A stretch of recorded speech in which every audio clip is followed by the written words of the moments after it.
Hi dear students, मैं संतोष कुमार प्रयागराज से आप सभी का स्वागत है आपसी कोचिंग के एक और वीडियो में। इस वीडियो में हम पर्सनालिटी 8.1 के क्वेश्चन नंबर 8 को सॉल्व कर रहे हैं। पार्ट एच का वीडियो बना रहे हैं। ये काफ़ी पार्ट हो यार, को टोटली आठवां पार्ट हम बना रहे हैं। तो देखो, अगर इस पर्सनालिटी के आपको सभी पार्ट के वीडियो चाहिए तो डिस्क्रिप्शन को चेक कर लेना, आपको सभी वीडियो की लिंक मिल जाएगी। ओके, और अगर आपको 9th क्लास की सभी वीडियो चाहिए तो उसके लिए भी डिस्क्रिप्शन को ही चेक कर लेना। मैंने इस 9th क्लास की प्लेलिस्ट की लिंक दे रखी है, तो आप उसे भी देख सकते हो, या फिर डायरेक्ट मेरे चैनल की प्लेलिस्ट सेक्शन में जाके देख सकते हो। ठीक है, वीडियो शुरू करने से पहले सब्सक्राइब कीजिए ऑक्सी कोचिंग यूट्यूब चैनल को और बेल आइकन को ऑल पे कीजिए, जिससे फ्यूचर में कोई वीडियो आप मिस ना करो। अगर आपने पहले से ही सब्सक्राइब कर रखा है तो थैंक यू वेरी मच। तो बात कर लेते हैं क्वेश्चन की। तो देखो, क्वेश्चन में चित्र नहीं, पता नहीं क्या चित्र क्यों आजकल नहीं दे रहा है। तो ये रहा आकृति। तो क्वेश्चन है ABCD एक आयत है, यानी कि ABCD एक आयत है, ये हमें बता रहा है, जिसमें विकर्ण AC जो है वो दोनों कोण A और C को समद्विभाजित करता है। यानी कि ये विकर्ण AC की बात कर रहा है, AC जो है इस कोण को भी और इस कोण को भी समद्विभाजित कर रहा है। बस इतना ही, क्वेश्चन में इतना ही दिया है। बाकी दो ऑप्शन में हमसे क्वेश्चन कर रहा है। पहला ऑप्शन है कि ABCD एक वर्ग है, यानी कि ये आयत तो हमें बता रहा है और वर्ग हमें प्रूफ करना है। और दूसरा है कि BD कोण B और D को समद्विभाजित कर रहा है। और दूसरा ऑप्शन है कि ये जो BD है ये B और D को समद्विभाजित कर रहा है। तो देखो, बहुत ही ईजी है, ज़्यादा हार्ड नहीं है। अगर आपको चतुर्भुज के प्रमेय के बारे में अच्छे से डिटेल में नॉलेज है तो तब तो आप आसानी से खुद ही लगा सकते हो। अगर नॉलेज नहीं है तो क्या कर रहे हो यार, हमारी वीडियो की प्लेलिस्ट में जाओ, आपको चतुर्भुज नाम की प्लेलिस्ट मिलेगी, नहीं तो आई बटन पे भी आपको मिल जाएगा, बाकायदे आप देख सकते हो। तो देखो, हल करते हैं इसका। तो सबसे पहले जो चीज़ दिया है भैया क्वेश्चन में उसे हम लिख लेते हैं। किस नाम से दिया है, बाती है, कुछ भी है, लिख लेते हैं। क्या दिया है कि ABCD एक आयत है। ABCD क्या है, एक आयत है, एक आयत है, बस इतना ही। अभी देखो, आयत है तो मतलब कि ये वाली भुजा और ये भुजा इक्वल होंगी, यानी कि क्या इक्वल होगा, AD जो है BC के बराबर होगा। AD जो है वो बराबर होगा किसके, BC के। हम आकृति में लिख रहे हैं जिससे कि आपको समझाने में आसानी हो। और आयत है तो यानी कि आयत में क्या होता है, सम्मुख भुजाएं बराबर होती हैं। तो इस भुजा का सम्मुख भुजा ये बराबर हो गए, और इस भुजा का सम्मुख कोण ये भुजा इसके बराबर हो गई। तो हम यानी कि AB जो है वो CD के बराबर है। तो ये भी लिख लेते हैं कि AB जो है वो किसके बराबर है, CD के। ठीक है, ये दोनों भुजाएं इक्वल हो गई हैं। ठीक, और क्या है, और हमें क्या दे रहा है कि AC जो है, विकर्ण AC जो है कोण A और C को समद्विभाजित करता है।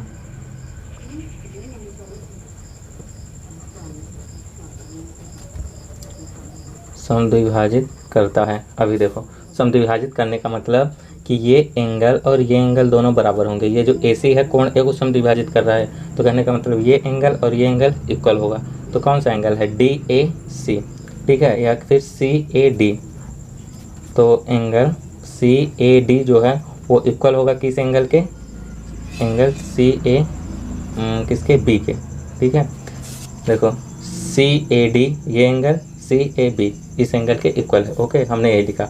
और साथ ही साथ ये एंगल और ये एंगल भी इक्वल होगा। क्यों, क्योंकि भाई इसका भी तो अर्ध कर रहा है ना, समद्विभाजित कर रहा है। तो यानी कि ACB यानी कि एंगल ACB ये इस इक्वल है किसके, ACD के, एंगल ACD के। ठीक है, तो देखो अभी तक क्वेश्चन में जो चीज़ दिया था वही मैंने लिखा है, बाकी ज़्यादा कुछ नहीं लिखा है।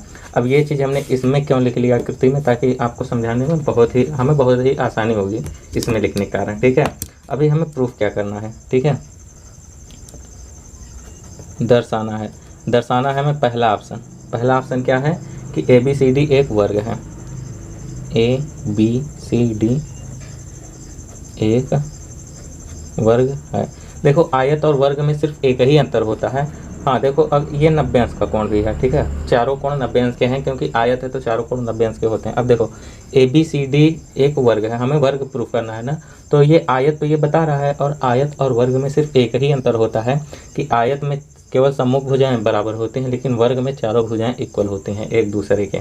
ठीक है, तो हमें ये भुजा इसके बराबर तो ऑलरेडी है, ये भुजा इसके बराबर ऑलरेडी है, हमने लिख रखा है। किसी भी तरीके से इस भुजा को इसके बराबर कर देंगे तो हमारा ये ऑटोमेटिक वर्ग प्रूफ हो जाएगा।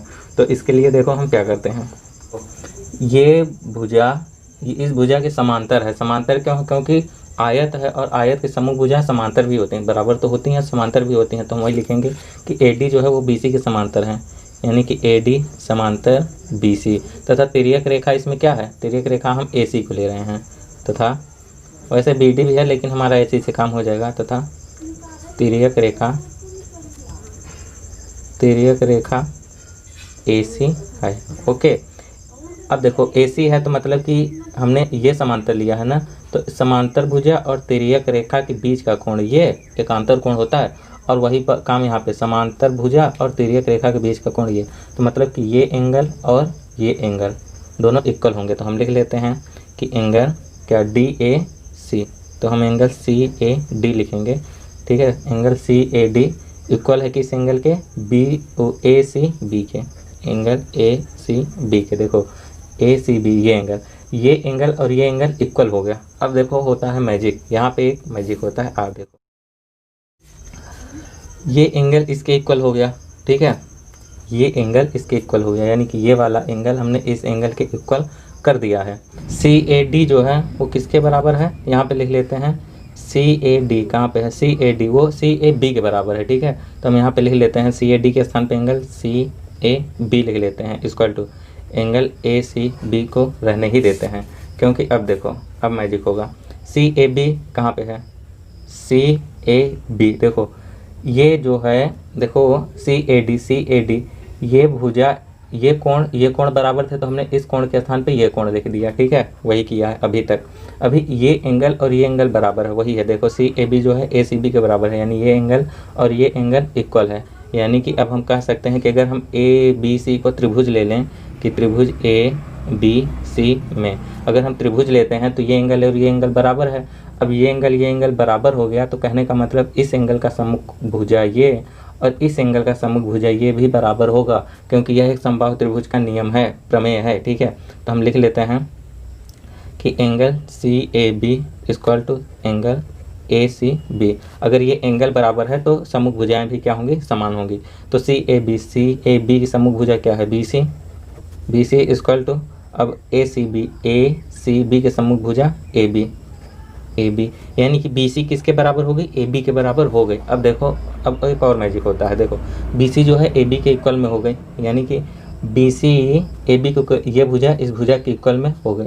देखो ये भुजा इक्वल हो गई। ठीक है, तो हम अतः लिखेंगे कि अतः ABCD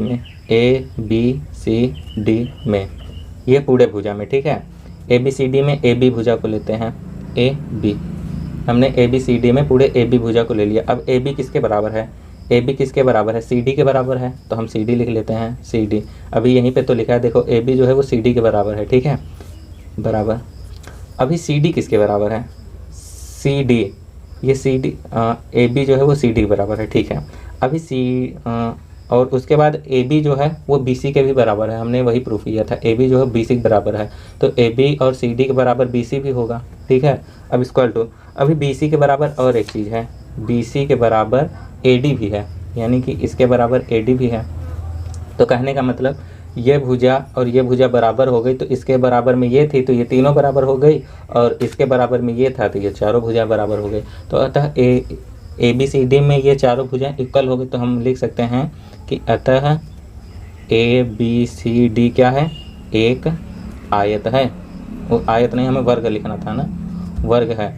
अब आयत से वर्ग बनाने के लिए हमें सिर्फ यही चाहिए कि चारों भुजा इक्वल कर दें। हाँ, वर्ग के लिए हाँ आप एक कोण भी लिख सकते हो कि एंगल यहाँ पे लिख सकते हो, तथा एंगल B कितना है, 90 अंश। कोई भी एक कोण 90 अंश दिखा दो, वैसे B तो है ही 90 अंश क्योंकि आयत था। ठीक है, अगर B एंगल B 90 अंश है तो ये क्या है, ABCD एक वर्ग है। तो यहाँ पे पहला ऑप्शन होता है प्रूफ, पहला ऑप्शन को हमने प्रूफ कर दिया। अभी दूसरा ऑप्शन को भी हम प्रूफ करते हैं। तो दूसरे ऑप्शन के लिए देखो इसमें तो स्पेस है नहीं नीचे, तो हम दूसरे पेज में यहाँ पे प्रूफ कर देंगे। अगर आपको वीडियो पसंद आ रहा है या फिर क्वेश्चन समझ में आ रहा है तो यार लाइक तो कर ही सकते हो ना, और इसे एक साथ शेयर कर दोगे तो और भी ज़्यादा अच्छा लगेगा हमें। तो अभी दूसरे ऑप्शन को देखते हैं। ऑप्शन नंबर 2 को अगर हम यहाँ पे हल करें तो ऑप्शन नंबर 2 है कि विकर्ण BD जो है वो दोनों कोण B और D को समद्विभाजित करता है। यानी कि ये जो विकर्ण है, ये जो विकर्ण BD है, BD ये B को भी समद्विभाजित कर रहा है और D को भी समद्विभाजित कर रहा है, यही हमें प्रूफ करना है। तो हम क्या लेंगे कि एंगल सी डी में। अभी बी डी विकर्ण है ना, तो हम इस एंगल को लेते हैं, बी सी डी, त्रिभुज को लेते हैं, यानी कि बी सी डी, त्रिभुज बी सी डी में। इस त्रिभुज में देखो ये भुजा बराबर है, क्योंकि वर्ग है तो बराबर है, तो हम यही लिख लेते हैं कि बी सी जो है वो बराबर है किसके, बी सी जो है वो सी डी के बराबर है, सी डी बराबर है क्योंकि वर्ग है, अभी प्रूफ हुआ था। और सी बी डी ये एंगल और ये एंगल भी बराबर है, सी बी, ये एंगल और ये एंगल बराबर होगा। अभी ये एंगल और ये एंगल बराबर क्यों होगा, क्योंकि ये भुजा और ये भुजा बराबर है, तो उसके समकोण भी बराबर होंगे। तो यानी कि angle C B D equal to angle C D B, ठीक है। ये एंगल और ये एंगल भी बराबर हो गए। अब देखो त्रिभुज ए बी सी डी में त्रिभुज बी सी डी तीनों कोणों का योग कितना होता है, 180 अंश होता है। हम वही लिखते हैं कि एंगल, इसको यहीं पे छोड़ दो, ठीक है। अब त्रिभुज बी सी डी में इस त्रिभुज को देख लो, और त्रिभुज के तीनों कोणों का योग 180 अंश होता है, तो हम वहीं तीनों कोणों को लिखेंगे कि तथा एंगल सी बी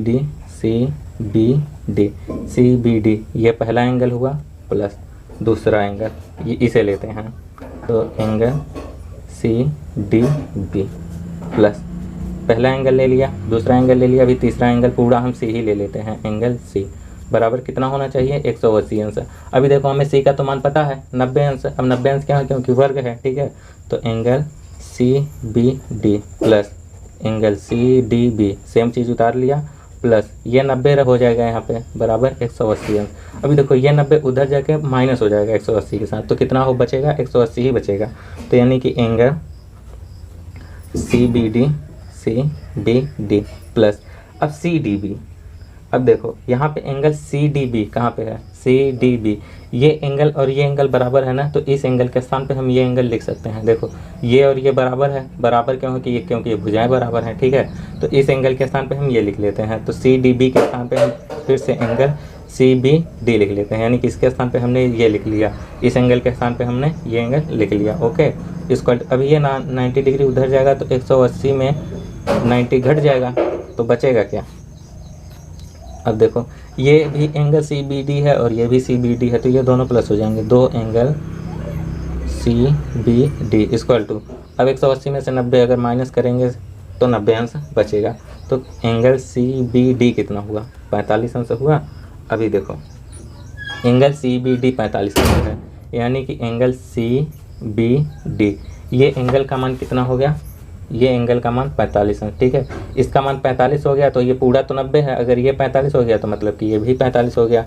तो हम यहाँ पे लिखेंगे कि अतः ये भी 45 हो गया, कौन सा, A B D, angle A B D, ठीक है, ये भी 45 हो गया। अब इसके बराबर में ये कोण था, इसके बराबर में ये कोण है, तो ये भी 45 है। अब ये 45 है तो ये भी 45 होगा, क्योंकि पूरा 90 होगा, और ये 45 है तो ये भी 45 होगा, ठीक है। तो हम यहाँ पे लिख लेते हैं कि अतः angle A B C equal to क्या होगा, C B D, angle C B D लिख सकते हैं। इसके बराबर में ये लिख सकते हैं, क्योंकि ये भी 45 ये भी 45, तथा अब ये भी 45 ये भी 45 है, तो हम इसके बराबर में ये लिख लेंगे, तथा angle C D B equal to angle B D A, ठीक है। इसके बराबर हमने ये लिख लिया, तब हम लिख सकते हैं कि अतः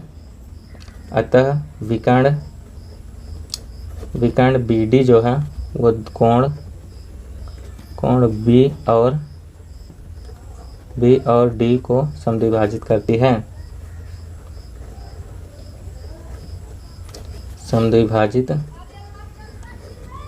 तो देखो यहाँ पे हमने दूसरा ऑप्शन भी प्रूफ कर दिया है, ठीक है। अगर आपको समझ में आ गया है तो यार बहुत अच्छी बात है, लाइक करके दोस्तों के साथ शेयर जरूर कर देना।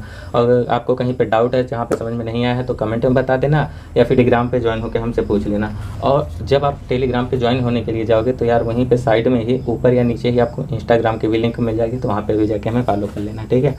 तो वीडियो करते हैं यहीं पर समाप्त। आई होप कि आपको वीडियो पसंद आया होगा। नेक्स्ट वीडियो हम क्वेश्चन नंबर 9 की बात करेंगे, तब तक के लिए बाय बाय, टेक केयर, ख्याल रखना अपना, बाय।